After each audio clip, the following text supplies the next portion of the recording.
வாரும் பரிசுத்த ஆவியானவரே, இப்பொழுது உடைய ஜீவனுள்ள வார்த்தைக்காக நாங்கள் உடைய பாதப்படியிலே அமர்ந்திருக்கின்றோம். அடியனை மறைத்து ஆவியானவரை இடைவிட வேண்டுமா ஜெபிக்கிறோம்.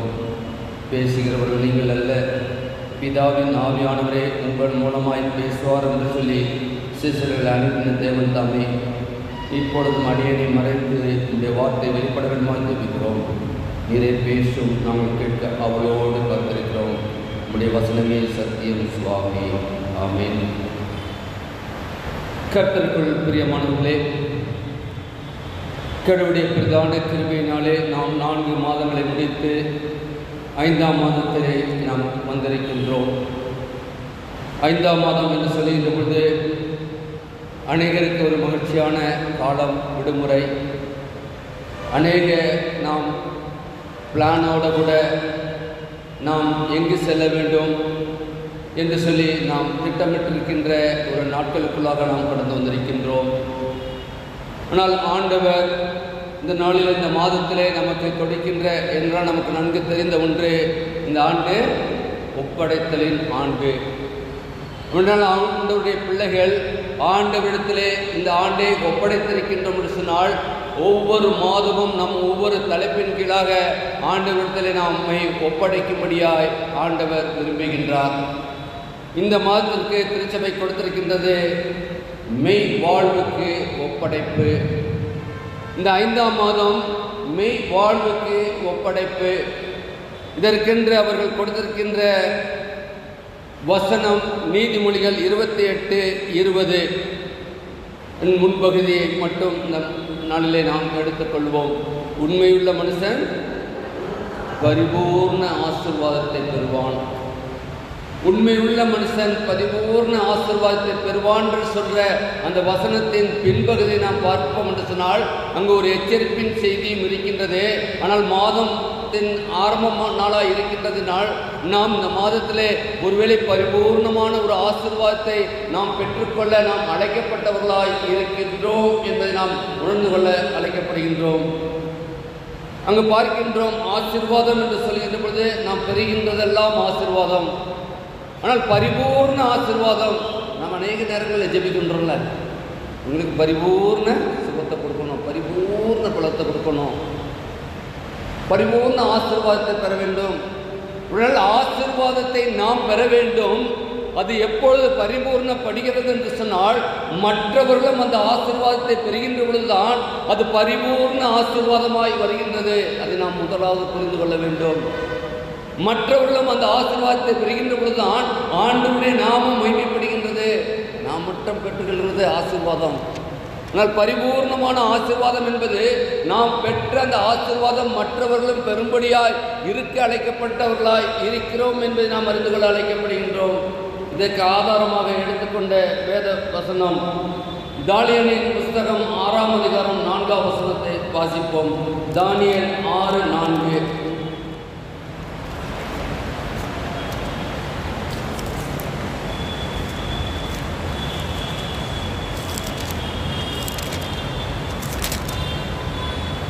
அப்பொழுது பிரதானிகளும் தேசாதிபதிகளும் ராஜ்யத்தின் விசாரிப்பிலே தானியேலை குற்றப்படுத்தும்படி முகாந்திரம் தேடினார்கள். ஆனாலும் ஒரு முகாந்திரத்தையும் குற்றத்தையும் கண்டுபிடிக்க அவர்களால் கூடாதிருந்தது. அவன் உண்மை உள்ளவனாய் இருந்தபடியால் அவன் மேல் யாதொரு குற்றமும் குறைவும் காணப்படவில்லை. அன்புக்குரிய திருச்சபை மக்களே, இன்னைக்கு உங்களுடைய வாழ்க்கையிலும் என்னுடைய வாழ்க்கையிலும் முகாந்திரம் இல்லாத குற்றங்களை சுமத்துக் கொண்டிருக்கின்ற மக்கள் மத்தியிலே நாம் வாழ்ந்து கொண்டிருக்கின்றோம். அன்றைக்கு தானியேலை மட்டும் அல்ல, இன்றைக்கும் நம்மை குற்றப்படுத்தும்படியாக அநேகர் கூடியிருக்கின்ற சூழ்நிலையே நம்முடைய வாழ்க்கை ஒரு உண்மை உள்ள வாழ்க்கையாய், ஆண்டவருக்கு ஏற்புடைய வாழ்க்கையாய், ஆண்டவர் விரும்புகின்ற வாழ்க்கையாய் இருக்கும் என்று சொன்னால் நிச்சயமாக யாதொரு குற்றமும் நம்மேல் சுமத்த முடியாது. இதனால் நம்முடைய வாழ்க்கையிலே நாம் அடைந்த ஒன்று, தானியேலுடைய வாழ்க்கையிலே நடைபெற்ற ஒவ்வொரு காரியங்களையும் நாம் அறிந்திருக்கின்றோம். தானியேல் புஸ்தகத்தை எடுத்து வைத்துக் கொள்வோம் என்று சொன்னால், தானியேலை பார்க்கின்றோம். 2ஆம் அதிகாரத்திலே அங்கு தானியேலை குறிப்பிட்ட ஒரு சொப்பனத்தை நேபுகாத்நேச்சர் கேட்கின்றார். யார் சொல்ல முடியும் என்று சொல்லி பார்க்கின்ற பொழுது அந்த 2ஆம் அதிகாரத்திலே அவர் பார்க்கின்றோம். 2ஆம் அதிகாரம் 21, 22 வசனங்களை பார்ப்போம் என்று சொன்னால், அங்கு அவர் காலங்களையும் சமயங்களையும் மாற்றுகிறவர், ராஜாக்களை தள்ளி ராஜாக்களை ஏற்படுத்துகிறவர், ஞானிகளுக்கு ஞானத்தையும் அறிவாளிகளுக்கு அறிவையும் கொடுக்கிறவர், அவரே ஆழமும் மறைபொருளானதை வெளிப்படுத்துகிறவர், இருளில் இருக்கிறதை அவர் அறிவார், வெளிச்சம் அவரிடத்தில் தங்கும். ஆண்டவருடைய காரியம் என்ன? இருளை என்ன நடந்தாலும் அதை அறிவார் என்று மட்டுமல்ல, மறைபொருளை வெளிப்படுத்துகின்ற கர்த்தர். மறைபொருள் என்று சொல்லுகின்ற போது ஆண்டவர் உண்மையை மட்டும்தான் நமக்கு வெளிப்படுத்தி கொண்டிருக்கின்றார். ஆனால் மனிதனுடைய சுபாவம் உண்மைக்கு புறம்பாய், நீதிக்கு நேர்மைக்கு புறம்பாய் செயல்படுகின்றதா இருக்கின்றது. ஆனால் உண்மை என்பது இன்றைக்கு அடிக்கடி சொல்லப்படுகின்ற பொய்யான காரியம் கடைசியாக அது மெய்யாய் மாறி போய் விடுகின்றது. அங்கு உண்மை மறைக்கப்பட்டு விடுகின்றது. அதுதான் நடைபெறுகின்ற காரியம். உண்மை என்று சொல்கின்ற பொழுது உண்மை வேறு ஒன்றுமல்ல, ஒரு பொய்யை நாம் ஏற்றுக்கொள்ளாதபடி நாம் வாழ்வோம் என்று சொன்னால் அதான் கிறிஸ்தவ வாழ்க்கை. அதான் கிறிஸ்தவ வாழ்க்கை. கிறிஸ்துவை ஏற்றுக்கொண்டோம் என்று சொன்னால் நமக்கு எல்லாவற்றையும் கொடுக்கின்ற கர்த்தர். அங்கு பார்க்கின்ற பொழுது ஞானிகளுக்கு ஞானத்தையும் அறிவாளிகளுக்கு அறிவையும் கொடுக்கின்றார். ஆனால் நாம் எல்லாவற்றையும் ஆண்டவரிடத்திலிருந்து அன்று பெற்றுக்கொள்ள நாம் அழைக்கப்பட்டவர்களாக இருக்கின்றோம். அப்படின்றால் நாம் பார்க்கின்ற பொழுது நாம் என்ன காரியம், அதே 30ஆம் வசனத்திலே பார்க்கின்ற பொழுது உயிரோடு இருக்கிற எல்லாவற்றையும் பார்க்கிலும் எனக்கு அதிக ஞானம் உண்டானதினால் அல்ல, அர்த்தம் ராஜாவுக்கு தெரிய வரவும் உம்முடைய இருதயத்தின் நினைவுகளை நீர் அறியவும் இந்த மறைபொருளை எனக்கு வெளிப்படுத்துகிறது. இவ்வளவு தானியேலுடைய வார்த்தையை பாருங்க. இன்னைக்கு நம்முடைய வாழ்க்கையை ஒரு விஷயம் ஆராய்ந்து பார்ப்போம். என்னால் இங்கு பார்க்கின்றோம், எனக்கு நான் உண்டானது நான் அல்ல, அது ராஜாவுக்கு தெரிய வேண்டும். அதற்காகவே ஆண்டவர் எனக்கு இதை வெளிப்படுத்தினார் என்று சொல்லி அங்கு பார்க்கின்றோம். என்றால் எல்லாரை பார்க்கலாம் நான் ஒரு அல்ல. நம்முடைய வாழ்க்கையிலே எதுனாலும் ஆண்டவர் எனக்கு வெளிப்படுத்தினார், ஆண்டவர் எனக்கு எல்லாமா இருக்கிறார் என்று சொல்லி நாம் அவருக்கு இருக்கின்ற பொழுது இந்த மறைபொருளை எனக்கு வெளிப்படுத்துகின்றவராய் இருக்கிறார் என்று பார்க்கின்றோம். அதே 46ஆம் வசனத்திலே பார்ப்போம் என்று சொன்னால் அங்கு சொல்லப்படுகின்றது, ராஜா தானியேலை நோக்கி, நீ இந்த மறைபொருளை வெளிப்படுத்தினபடியாய் மெய்யாய் உங்கள் தேவனே தேவர்களுக்கெல்லாம் தேவனும் ராஜாக்கெல்லாம் ஆண்டவரும் மறைபொருளை வெளிப்படுத்துவருமாய் இருக்கிறார் என்றார். நான் முதலாவது சொல்வது சொன்னேன், ஆசீர்வாதம் என்பது எல்லாரும் புரியும்போது தான் அது பரிபூர்ண ஆசீர்வாதம். இங்கே பார்க்கின்ற போது அந்த ராஜா சொல்கிறார் தானியேலை நோக்கி, நீ இந்த மறைபொருளை வெளிப்படுத்தினால் மெய்யாய் உங்கள் தேவனே தேவர்களுக்கெல்லாம் தேவனும் ராஜாக்களுக்கெல்லாம் ஆண்டவரும் மறைபொருளை வெளிப்படுத்துகிறவருமாய் இருக்கிறார் என்றான் என்று பார்க்கின்றோம். அன்புக்குரியவர்களே, நம்முடைய வாழ்க்கையை ஒரு விஷயம் ஆராய்ந்து பார்ப்போம்.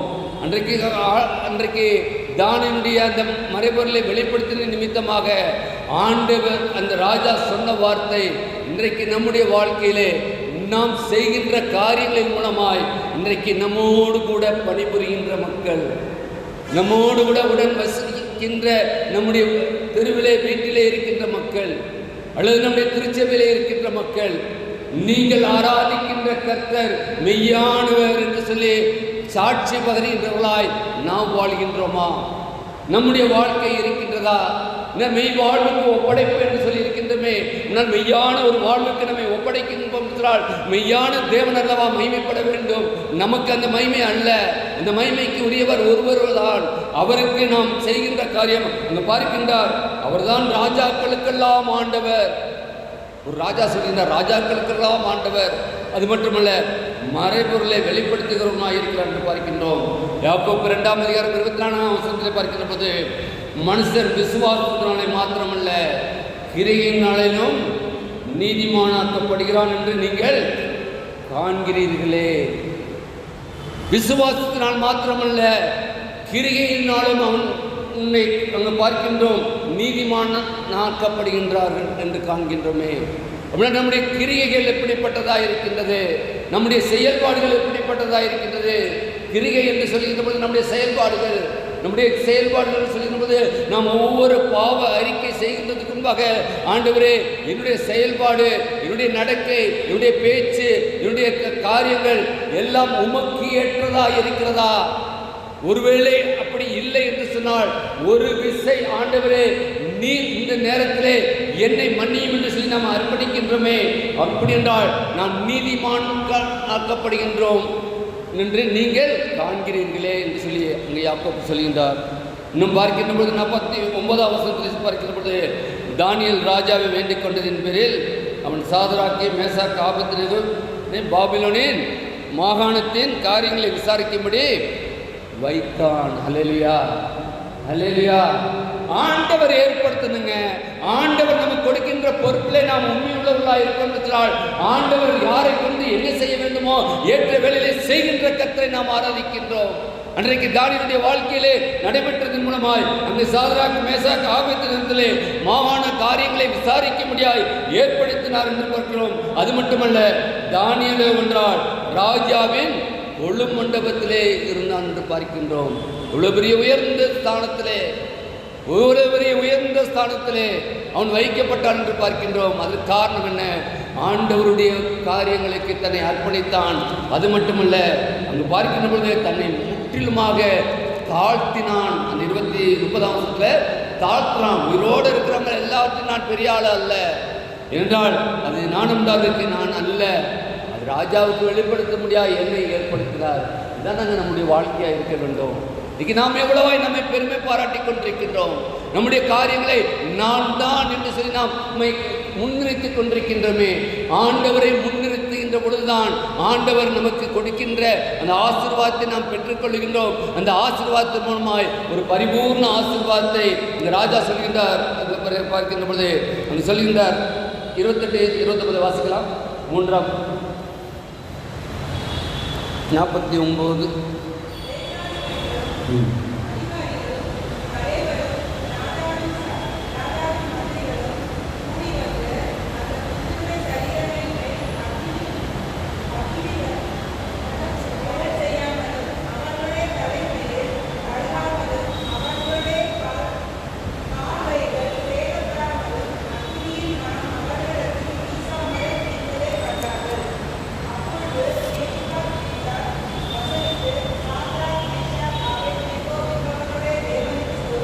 தேவனுக்கு ஸ்தோத்திரம். யார் சொல்றது? ஒரு ராஜா நேபுகாத்நேச்சர் சொல்கிறார், இவருடைய தேவனுக்கு ஸ்தோத்திரம் என்று சொல்லுகின்றார். அது மட்டுமல்ல,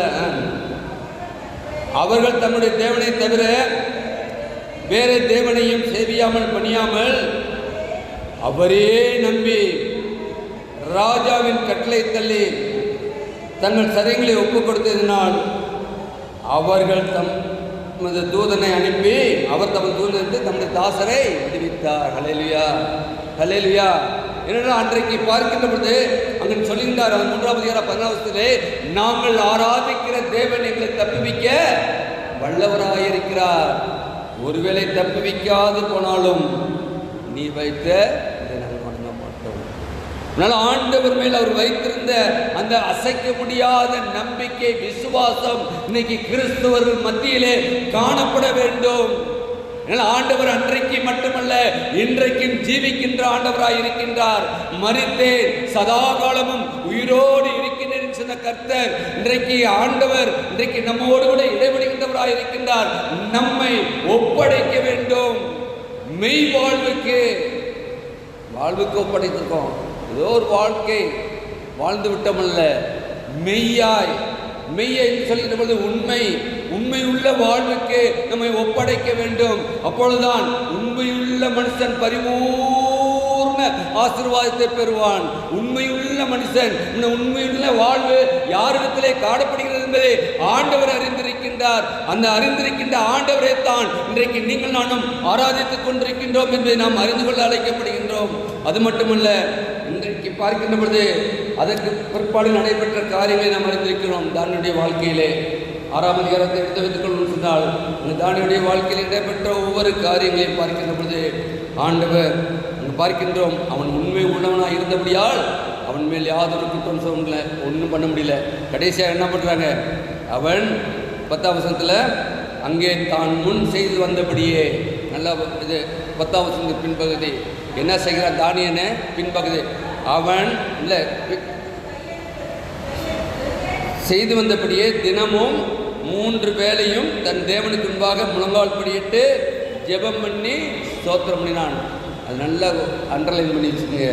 அங்கே தான் முன் செய்தபடியே நாம் செய்கின்ற காரியம் தொடர வேண்டும். ஏதோ தபசு காலத்தில் ஜெபித்தோம், அதோடு அல்ல, நம் ஜெபத்திலே நாம் எப்பொழுதும் உறுதியோடு இருக்க வேண்டும். தானுடைய வாழ்க்கையை பார்க்கணும். இடத்துல குற்றம் காணப்படவில்லை. நான் கடைசியாக அவர்களுக்கு என்ன குற்றம் பண்ணுறாங்க? இவர் ஜெபித்தார்.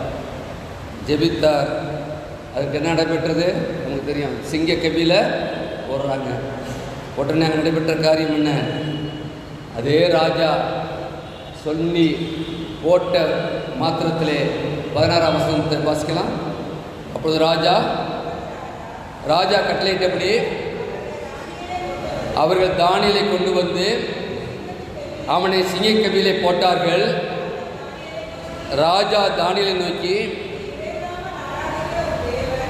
நீ இடைவிடாமல் ஆராதிக்கிற தேவன் உன்னை தப்புவிப்பார் என்ற. ஹல்லேலூயா! யார் சொல்ற வார்த்தை? யார் ஆர்டர் போடுறாரோ? ஏன்னால் இன்னைக்கு மக்கள் எல்லாம் கூடி அவரை போட வேண்டும் என்று சொன்ன மாத்திரத்திலே போடுகின்ற பொழுது அந்த ராஜா சொல்லுகிறார், நீ உன்னை போடுகின்றேன், ஆனால் உன்னை கர்த்தர் தப்புவிப்பார். நீர் ஆராதிக்கின்ற கர்த்தர் தப்புவிப்பார். இன்றைக்கு வந்திருக்கிற தேவ ஜனமே, நீங்கள் ஆராதிக்கின்ற கர்த்தர் உங்களுடைய எல்லா இக்கட்டையும் அறிந்திருக்கிறார், உங்களுடைய வியாதியை அறிந்திருக்கிறார், உங்களுடைய விளைவுகளை அறிந்திருக்கிறார், உங்களுடைய உள்ளத்தின் மாதிரிகளை அறிந்திருக்கிறார்.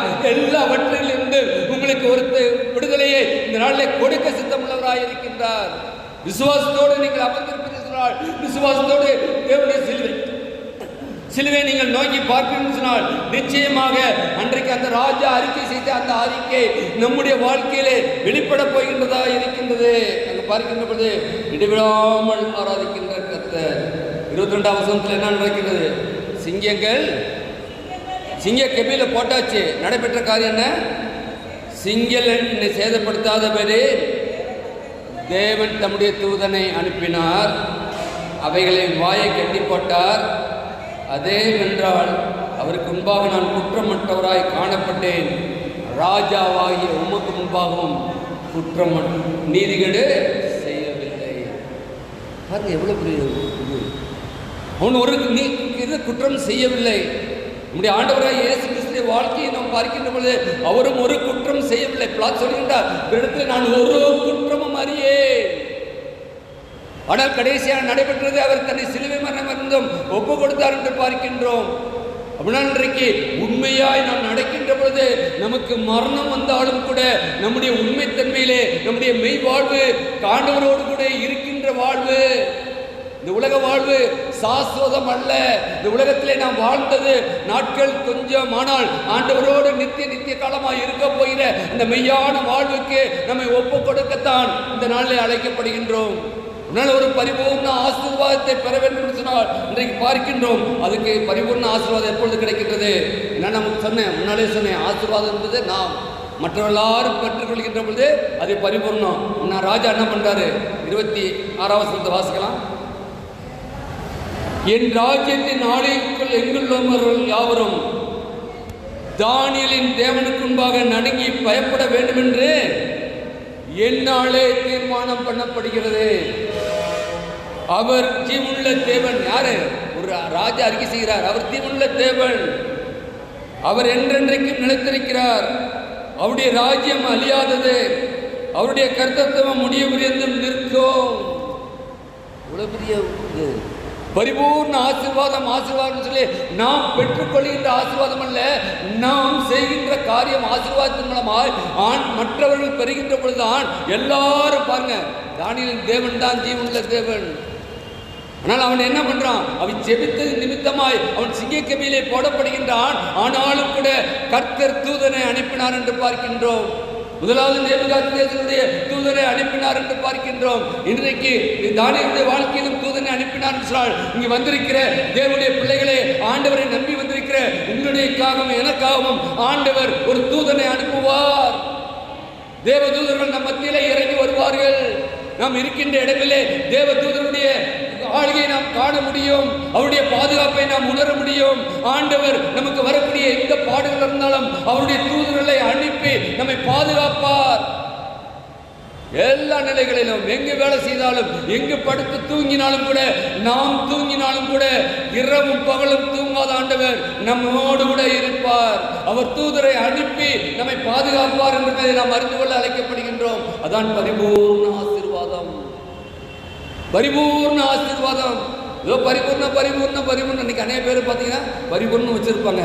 அவங்க போய் கேட்டு பாருங்க, அவங்க சொல்றதை பார்த்தா ஏண்டா அந்த பேரை வச்சாங்க. பரிபூர்ணம்னாக்கா ஒரு மகிழ்ச்சி எல்லாம். ஆனால் அன்றைக்கு பெயர் மட்டும் அல்ல, இன்னைக்கு அவங்களுடைய வாழ்க்கையிலும் பார்க்கும்போது பெயர் அல்ல, ஆண்டவருடைய பிரசன்னம் தான் நம்மை முற்றிலுமாக அவருக்குள்ளாக வழிநடத்துகிறதா இருக்கின்றது. அன்புக்குரியவர்களே, அப்படின்னா நம்முடைய வாழ்க்கையிலே அங்கு ஆண்டவர் சொன்ன அந்த வார்த்தை, ஆண்டவர் தானியேல் மூலமாய் வெளிப்படுத்தின அந்த மறைபொருளை இன்றைக்கும் என்னுடைய வாழ்க்கையிலே எப்பொழுதெல்லாம் வேதத்தை நாம் வாசிக்கின்றோமோ, எப்பொழுதெல்லாம் தியானிக்கின்றோமோ, வாசிப்பதல்ல தியானிக்கின்றோம். சும்மா வாசிக்கிற புக்கு அல்லது இது தியானிக்கின்ற புக்கு. இதில் ஒவ்வொரு வார்த்தையும் இன்றைக்கு கொடுக்கின்ற இதே வசனத்தை அடுத்த வாரம் இதே வசனத்தை கொடுக்கின்ற பொழுது வேறு விதமாக ஆண்டவர் வெளிப்படுத்துவார். ஆவியானவர் இடைப்பட்டு கொண்டிருப்பார். 1ஆம் தேதி கேட்ட வார்த்தை 3ஆம் தேதி இருக்காது, 3ஆம் தேதி கேட்கிற வார்த்தை 5ஆம் தேதி இருக்காது. இதே வார்த்தையை நாம் தியானித்துக் கொண்டிருந்தோம் என்றால் ஆவியானவர் அந்தந்த நாளுக்குரிய மன்னாவை கொடுத்து கொண்டே இருக்கின்றார். எப்படின்னா நாம் மெய் வாழ்வு அடையும்படியாய், நம் மெய்யான வாழ்வுக்கு நம்மை ஒப்படைக்கும்படியாய். என்னால் ஒப்படைப்பு இல்லாதபடி நாம் எதையும் பெற்றுக்கொள்ள முடியாது. இரண்டாவதாக ஒரு மனிதனை நாம் சிந்தித்து நம்முடைய அருளுரையை முடிப்போம். அப்போஸ்தலனாகிய பவுலை நாம் அறிந்திருக்கின்றோம். அப்போஸ்தலனாகிய பவுலுடைய வாழ்க்கையை நாம் அறிந்திருக்கின்றோம். எடுத்து ஒரு வாசிக்கலாம். 1 தீமோத்தேயு 1:18. 1 தீமோத்தேயுவிலே பார்க்கின்ற பொழுது, அங்கே பார்க்கின்ற 12 வசனத்திலே வாசிக்கின்ற பொழுது அங்கே பவுல் சொல்கிறார், அங்கே தீமோத்தேயுக்கு எழுதுகின்ற பொழுது, என்னை பலப்படுத்துகிற நம்முடைய கர்த்தராகிய இயேசு கிறிஸ்து என்னை உண்மை உள்ளவன் என்று எண்ணி இந்த ஊழியத்துக்கு ஏற்படுத்தினபடியால் அவரை ஸ்தோத்திரிக்கிறேன். அல்லேலூயா. இன்றைக்கு நம் ஒவ்வொருவரையும் ஆண்டவர் ஊழியக்காராக ஏற்படுத்தியிருக்கிறார். நம் வாயிலிருந்து புறப்படுகின்ற ஒவ்வொரு வார்த்தையும் கேட்கின்ற மக்களுக்கு ஒரு ஆறுதலை கொண்டு வர வேண்டும். என்னால் அதுதான் ஊழியம். ஆறுதலை கொடுக்கின்றால் அதன் மூலமாய் ஆண்டவரை நாம் ஸ்தோத்திரிக்க அழைக்கப்படுகின்றோம். அது மட்டுமல்ல, அவனுடைய முன்னான வாழ்க்கையும் சொல்கின்றார். முன்னே நான் தூசிக்கிறவனும் துன்பப்படுத்துகிறவனும் கொடுமை செய்கிறவனும் அப்படியுமா இருந்தேன். நான் அறியாமல் அவிசுவாசத்தினால் அப்படி செய்தபடியால் இரக்கம் பெற்றேன். பவுல் சொல்லிட்டாரு. இப்போ நம்ம என்ன சொல்ல முடியுமா? ஐயா, உன்னை அவிசுவாசத்தினால் பண்ணிட்டேன்னு சொல்லி சொல்ல முடியுமா? வாரம் வந்து ஆண்டவருடைய வார்த்தையை கேட்கிறோமே. எத்தனை வார்த்தை, ஆண்டவருடைய வார்த்தை நம்முடைய கேட்ட போதெல்லாம் உடனே இது பண்ணுறோமே. பக்கமாக 102 கேள்வியில் பார்க்குற போது வாசிக்கவே முடியல. 101ஆம் கேள்வி 102ஆம் கேள்வியா அவ்வளவு. அதாவது என்னுடைய பிரசங்கத்துக்கு வேண்டிய எல்லா செய்தியும் எழுதியிருக்காங்க. ஆண்டவர் செய்த அற்புதத்தை 4 சுவிசேஷத்தில் எழுதுங்கன்னு சொன்னால் அங்கே எழுதியிருக்கிறது பார்த்தா ஒரு பிரசங்கம், ஒவ்வொரு வசனத்தையும் ஒரு பிரசங்கமாகவே எழுதியிருக்காங்க. அது வாசிக்கின்ற பொழுது என்ன வாசித்து முடிக்கலை, எனக்கு திருத்தி முடிக்கலை. பக்கமாக அதுலேயும் பக்கத்தை மாற்றி வச்சு அது என்னடா இது இங்கே 22க்கு அப்புறம் பார்த்தா அது 37 இருக்குது. அப்புறம் திருப்பி பார்த்து திருப்பி அதை நான் பிரித்து அதை சரி பண்ணி ஏன்னா அவசரத்தில் எல்லா பக்கமும் எல்லா கொஸ்டினும் எழுதி. ஆனால் கேட்டிருக்க கேள்வி என்ன? 101 4 நற்செய்தியிலும் நூலிலும் வரக்கூடிய அற்புதம் என்ன? அவ்வளோதான். 4 நற்செய்தியிலும் வரக்கூடிய அற்புதம் என்ன? அடுத்து நற்செய்தி நூல் 4லும் வரக்கூடிய இது என்ன? எவை இடத்தோட குறிப்பிட. அந்த 4 நற்செய்தியிலும் வரக்கூடியது ஒன்றே 5 அப்பத்தையும் 2 விற்று 5000 பேரை இது பண்ண ஒன்றே ஒன்று தான். 4 மத்தேயு மார்க்கு லூக்கா யோவான்னு 4 வர்றது ஒன்றே தான். அதான் முதல் கேள்வி. ஆனால் 37 அற்புதத்தை எழுதி, அடுத்து 102 30 அற்புதத்தை எழுதி, ஒரு சில 60 அற்புதம், ஒரு சில 70 அற்புதம். அவ்வளவுக்கு அதாவது நாம் எதுக்க சொல்லியிருந்தால் நாம் ஆண்டவருடைய வேதத்தை அவ்வளவாய் நாம் 40 நாட்களில் நாம் தியானித்திருக்கின்றோம், வாசித்திருக்கின்றோம். இன்றைக்கு கேட்கப்பட்ட கேள்வி ஒரே ஒரு அற்புதம் தான். 5000 பேரை போஷித்தது தான் 2-4 நற்செய்தி வருது, வேறு எதுலையுமே வரல. ஒரே ஒரு ஆன்சர், ஒன்று தான். அது 2 பேர் மொத்தம் தான் கரெக்டாக எழுதியிருக்காங்க. மற்றவங்களும் எழுதியிருக்கிறதுனால கொடுத்தாச்சு. ஏன்னா அவங்களும் அந்த அற்புதத்தை எழுதியிருக்கிறாங்க. மத்தையில் எழுதியிருக்காங்க, மார்க்கில் எழுதியிருக்காங்க, லூக்காவில் எழுதியிருக்காங்க, யோவானில் எழுதியிருக்காங்கன்னு சொல்லி அதுங்களுக்கு இந்த ஃபுல் மார்க் கொடுத்தாச்சு. மற்ற அற்புதத்தை போட்டால் கூட இதை அவங்க எழுதியிருந்தாங்கனாக்கா அவங்களுக்கு அதுக்கு மார்க் கொடுத்தாச்சு. அப்போ நான் சொல்வது என்னவென்றால், நம் ஆண்டவரை நாம் அறிகின்ற போது ஆண்டவருடைய வார்த்தையை நாம் எதிர்பார்ப்பதற்கு மேலாக நம்ம வெளிப்படுத்துகின்றோம். அதான் நான் சொல்ல வரேன். அதாவது நாம் எதிர்பார்த்தது ஒன்று, ஆனால் வந்தது 60 அற்புதங்கள்.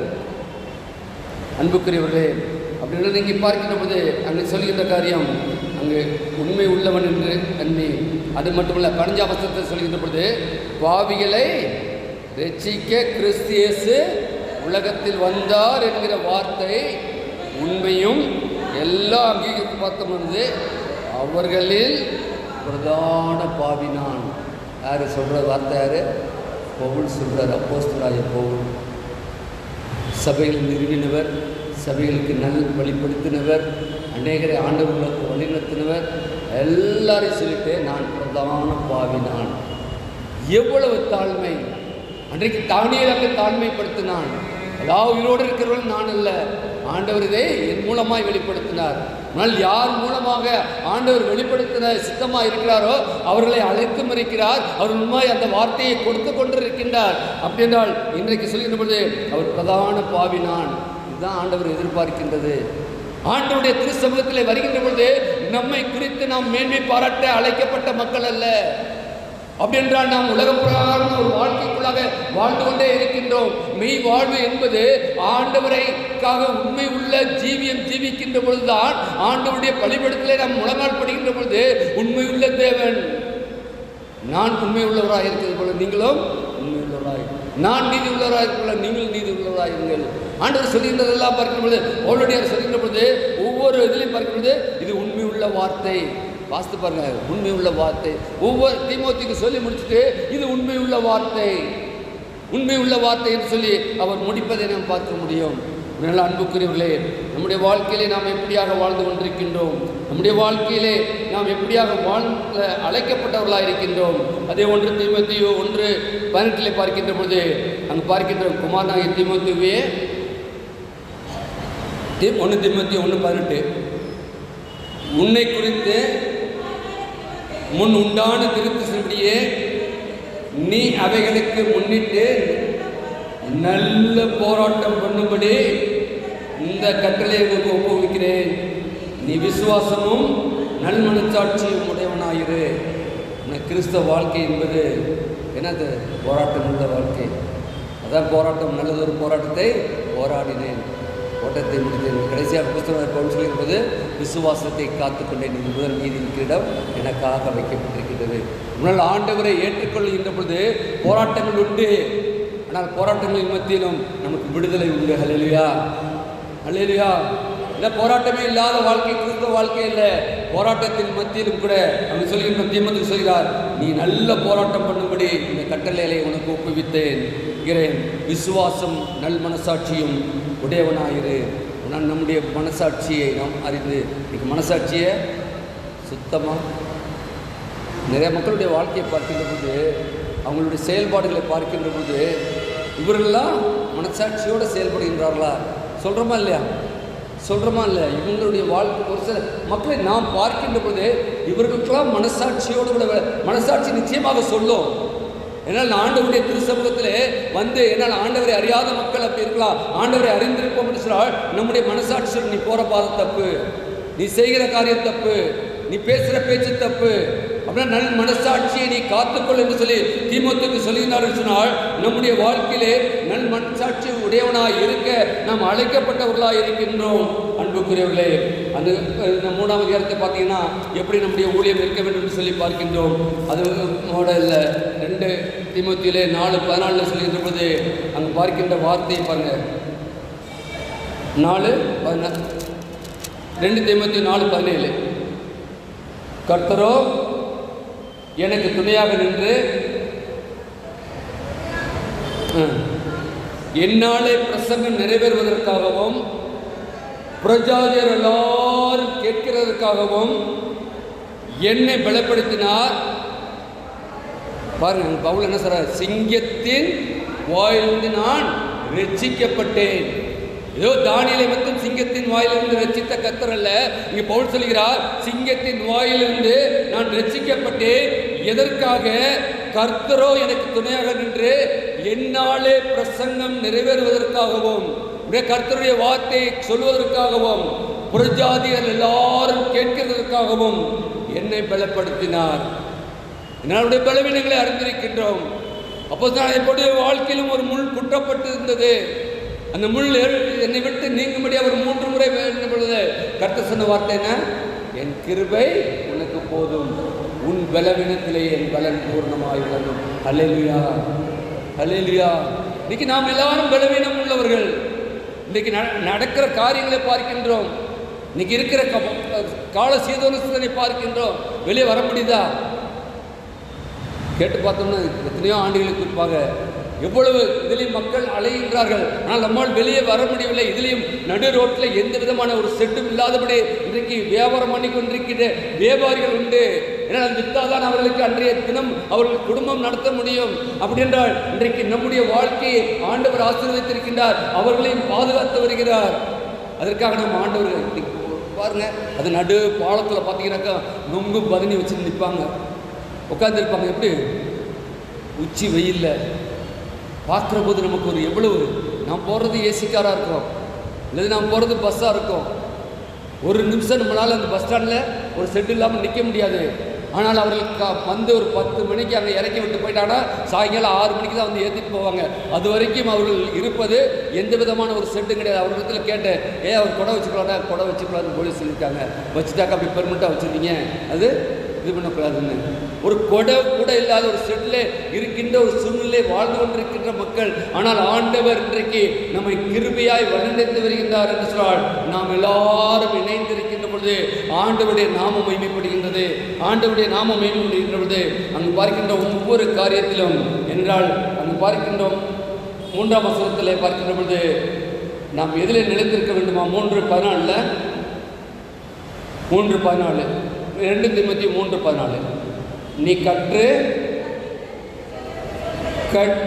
நிச்சயித்து கொண்டவர்களில் நிலைத்திரு, அவைகளை இன்னாரிடத்தில் கற்றா என்று நீ அறிந்திருக்கிறது மாத்திரமல்ல, கிறிஸ்து இயேசுவை பற்றி விசுவாசத்தினாலே உன்னை ரட்சிப்பு கேட்க ஞானம் உள்ளவனாகத்தக்கதாக பரிசுத்த வேத எழுத்துக்களை நீ சிறு வயது முதல் அறிந்தவன் என்று உனக்கு தெரியும். இன்னைக்கு நம்முடைய வாழ்க்கையிலே ஆண்டவருடைய வார்த்தை ஒவ்வொன்றும் ஜீவனுள்ள வார்த்தையாக இருக்கின்றது. நாம் எல்லாம் கற்று தேர்ந்தவர்கள் அல்ல, கற்றுக்கொண்டிருக்க வேண்டும். ஆவியானவரே, இன்றைக்கு நீர் அழைத்திருக்கிறீரப்பா. ஏனென்றால் உண்மையுள்ள மனுஷன் பரிபூர்ண ஆசீர்வாதத்தை பெறுவான் என்று சொல்லி எனக்கு வாக்கு பண்ணுகிறீரே ஆண்டவரே. இந்த மாதம் எப்படி இருக்குமோ என்று சொல்லி நான் அங்கலாய்த்தேன். ஆனால் உன்னுடைய வார்த்தை ஜீவனுள்ள வார்த்தை. நான் உன்னுடைய மெய் வாழ்வுக்கு என்னை ஒப்படைக்கின்றேன் அப்பா. நான் உண்மையுள்ள வாழ்க்கையை இந்த மாதத்தை நான் வாழ்கின்றேன் அப்பா. நீர் வைத்திருக்கிற ஆசீர்வாதத்தை நானும் என்னோடு கூட இருக்கின்ற இந்த சக குடும்பமும் குடும்பத்தின் உறவின் மக்களும் தெரிந்தவர்களும் இன்னும் வேலை செய்கின்ற இடத்தில் இருக்கிறவர்களும் உடன் விசுவாசிகளும் பெற்றுக்கொள்ளத்தக்கதாய் அது பரிபூர்ணப்படவும்.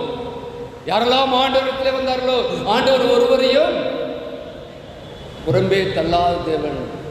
மத்திய நற்செய்தி மார்க் லூக்கில் பார்ப்போம் சொன்னால் அங்கு பார்க்கின்றோம் ஆண்டவர் எங்கெல்லாம் சென்றாரோ அங்கெல்லாம் அதிகமான கூட்டங்கள், நெரிசல், அவரோடு கூட பயணித்தார்கள் என்று பார்க்கின்றோம்.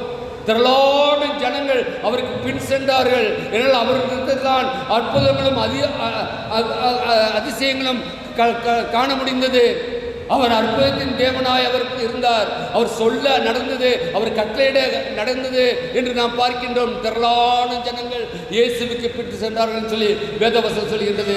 இன்னும் ஒரு இடத்தில் சொல்கின்ற பொழுது ஒருவர் காலை ஒருவர் மிதிக்கத்தக்கதாக நடந்து சென்றார்களாம். ஒருவர் காலை ஒரு மிதிக்கனா அவ்வளவு அன்புக்குரியவர்களே, ஆண்டவர் எதிர்பார்க்கின்றது நம் மெய் வாழ்வுக்கென்று அழைக்கப்பட்ட மக்கள்.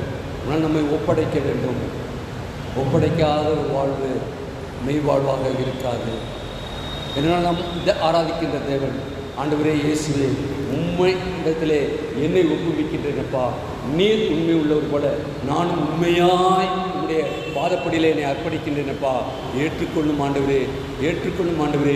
என்னுடைய பலவீனங்களையும் என்னுடைய செல்வங்களையும் அறிந்திருக்கிறேன், பலப்படுத்தும். என்னுடைய குடும்பத்தின் காரியங்களை அறிந்திருக்கிறப்பா.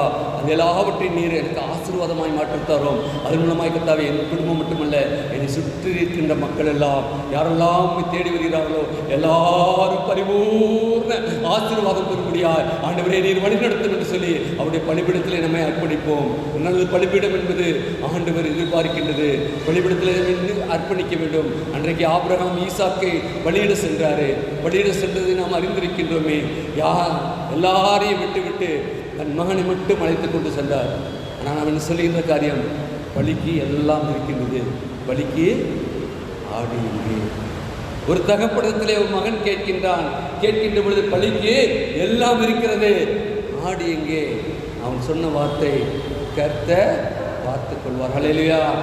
கர்த்தர் பார்த்துக் கொள்வார், நாம் ஆராதிக்கின்ற கர்த்தர் பார்த்துக் கொள்வார் என்று சொல்லி அன்றைக்கு ஆபிரகாமின் விசுவாச தகப்பன் சொன்னாரே, அந்த விசுவாசம் உங்கள் மத்தியிலும் என் மத்தியிலும் இன்றைக்கு காணப்பட வேண்டும். கர்த்தர் பார்த்துக் கொள்வார், கர்த்தர் எனக்காக யுத்தம் பண்ணுவார், கர்த்தர் எல்லாவற்றையும் சகலத்தையும் நன்மைக்கு எதுவாய் எனக்கு செய்து முடிப்பார். நான் அவரே நம்பி இருக்கிறேன், அவர்களுடைய பாதப்படியிலே என்னை ஒப்படைக்கின்றேன் என்று சொல்லி ஒப்படைக்கின்ற பொழுது, அன்றைக்கு ஈசாக்கை கட்டி போட்ட பொழுது ஆண்டவர் என்ன சொல்கின்றார்? பிள்ளையாண்டன் மேல் கையை போடாதே. எல்லாத்தையும் இது பண்ணியாச்சு. ஆட்டுக்கு பதிலாக மகனையே கட்டி பலிபடத்தில் வச்சாச்சு. வாழை தூக்கி போடுகின்ற பொழுது பிள்ளையாண்டன் மேல் கை போடாதே என்று சொன்ன கூட மட்டுமல்ல, அதற்காக ஒரு ஆட்டையும் அங்கு அவர் தயார் பண்ணினார். அந்த பலியும் செலுத்தப்பட்டது. நமக்கும் ஆண்டவர் எல்லாவற்றையும் நிறைவேற்றுகின்ற கர்த்தர் இன்றைக்கு நம்மோடு கூட இடம்பெறுகின்றார். இதை நீங்கள் நானும் இந்த நாளிலே மெய் வாழ்வுக்கு ஒப்படைப்போம். கேட்ட வார்த்தை வாக்குத்தத்தமுள்ள வார்த்தை, அநேக வார்த்தைகளை கேட்டுக்கொண்டிருக்கின்றோம். உண்மையுள்ள மனுஷன், வேறு உண்மை ஆண்டவர் எதிர்பார்க்க, உண்மையுள்ள மனுஷன் பரிபூர்ண ஆசீர்வாதத்தை பெறுவாங்க. நம்ம என்ன பண்ணுறோம்? நிறைய பேர் இன்னைக்கு பிரசங்கன்னா, துன்பப்படுகிறவர்கள் பாக்கியவான்கள், அவர்கள் தேவனுடைய ராஜ்யத்தை செய்யும். ஆனால் நீதியின் நிமித்தம் அந்த நீதியை விட்டுருவாங்க. நீதியின் நிமித்தம் துன்பப்படுகிறவன் தான் பாக்கியவான்கள். ஆனால் துன்பப்படுகிறவங்களாம் நம்புகிறோம், நான் கடவுளுக்காக இது பண்ணுறேன், துன்பப்படுறேன், இவ்வளோ துன்பம் இருக்குது, கடவுளுக்காக ஆலயத்துக்கு போகிறேன், இது பண்ணுறேன், எல்லாம் பண்ணுறேன், ஆனால் துன்பம். ஆனால் என்ன பண்ணுறது? நீதியை விட்டுறது. எப்பயும் மனுஷன் சொல்லிட்டு போயிடலாம்ல, ஒரே வார்த்தை சொல்ல ரொம்ப எல்லாருக்கும் ரொம்ப சந்தோஷமாக இருக்கும். மனுஷர் பரிபூர்ண ஆசீர்வாதத்தை பெறுவான்னு சொன்னோம்னா கேட்க நல்லா இருக்குல்ல? உண்டா இல்லையா? வந்திருக்க எல்லாரும் பரிபூர்ண ஆசீர்வாதத்தை எல்லா மனுஷரும் பெற்றுக்கொள்ளுன்னு சொன்னால் எவ்வளோ? ஆனால் ஆண்டவர் முன்னால் என்ன பண்ணாரு? உண்மையுள்ள மனுஷன் பரிபூர்ண ஆசீர்வாதத்தை பெறுவான். நம்ம உண்மையாய் ஆண்டவரை தேடி வருவோம், பரிபூர்ணமான சுகத்தை பெறுவோம், பரிபூர்ணமான ஒரு விடுதலை பெறுவோம், பரிபூர்ணமான ஆசீர்வாதத்தை பெறுவோம். இதுதான் ஆண்டவர் எதிர்பார்க்கின்ற காரியம். உண்மை உண்மை உண்மை உண்மைக்கு நீங்கள் நானும் இந்த நாட்களிலே முக்கியத்துவம் கொடுக்கின்றமா என்பதை நாம் ஆராய்ந்து பார்த்து, ஆண்டவரே இந்த வாழ்க்கையை அறிந்திருக்கின்றப்பா, இனி வரும் நாட்கள் இல்லாது நாங்கள் உண்மையுள்ள வாழ்க்கை வாழவும், உம்முடையத்தில் கொடுக்கின்ற இந்த பரிபூர்ண ஆனந்தத்தை நாங்கள் பெற்றுக்கொள்ளவும், ஆசீர்வாதத்தை பெற்றுக்கொள்ளவும் எங்கள் கிருபைதாரம் சொல்லி நம்ம அர்ப்பணிப்போம். அப்படிப்பட்ட மாதமாக இந்த மாதத்தை உங்களுக்கும் எனக்கும் பரிசுத்த ஆமையானதாமே ஆயத்தப்படுத்தி கொடுப்பாராக. ஆமென். ஜெபம் செய்வோம். மகா கிருபையும் இரக்கமுள்ள கர்த்தாவே, நீர் எங்களை கிருபையாய் கொடுத்த ஜீவனுள்ள வார்த்தைக்காக நன்றியோடு மெத்துதிக்கிறப்பா, ஸ்தோத்திரிக்கிறோம். உண்மை தேடி வந்தோம் ஆண்டவரே. ஆங்கத்தாவை நீர் கொடுத்த வாக்குத்தத்தம் உள்ள வார்த்தையை பெற்றிருக்கின்றோம் அப்பா. உண்மை உள்ள மனுஷன் பரிபூர்ண ஆசீர்வாதத்தை பெற்றுக்கொள்வார் என்ற வார்த்தை நிச்சயமாக வந்திருக்கிற ஒவ்வொருவருடைய வாழ்க்கையிலும் இந்த மாதத்திலே பிரதிபலிக்க போகிற கிருபைக்காக நன்றியோடு வைத்திருக்கிறோம். அவர்கள் இருக்கின்ற இடங்களிலும், அவர்கள் வேலை செய்கின்ற இடங்களிலும், அவருடைய கையின் பிரயாசங்களிலும் ஒரு பரிபூர்ணத்தை கட்டளையிட போகிற கிருபைக்காக நன்றியோடு வைத்திருக்கிறோம். வந்தவர்கள் வந்த வண்ணமாய் செல்லாத கர்த்தாவே, நீர் கொடுக்கின்ற மெய்யான சமாதானத்தையும் சந்தோஷத்தை பெற்றுச் செல்ல கிருபையாய் நீர் பேசுகிறோம். நல்ல பிதாவே, ஆமென்.